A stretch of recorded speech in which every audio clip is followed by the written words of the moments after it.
ইসরায়েলের সঙ্গে চলমান সংঘাতের প্রেক্ষিতে ইরানের পক্ষে অবস্থান নিয়েছে তুরস্ক।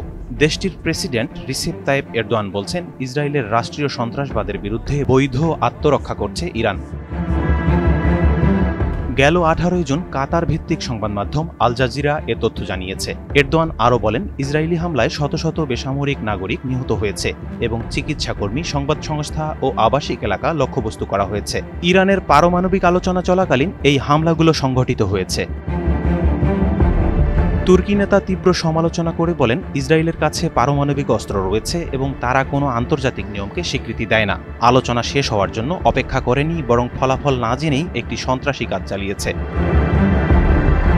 এরদোয়ানের এই মন্তব্য এমন এক সময় এলো যখন ইসরায়েল এবং ইরানের মধ্যে সামরিক সংঘাত তীব্র আকার ধারণ করেছে। আন্তর্জাতিক মহল থেকে উত্তেজনা প্রশমনের আহ্বান জানানো হচ্ছে। এই সংঘাতে তুরস্ক স্পষ্ট অবস্থান আঞ্চলিক ভূ রাজনৈতিক মেরুকরণকে আরও জটিল করে তুলেছে।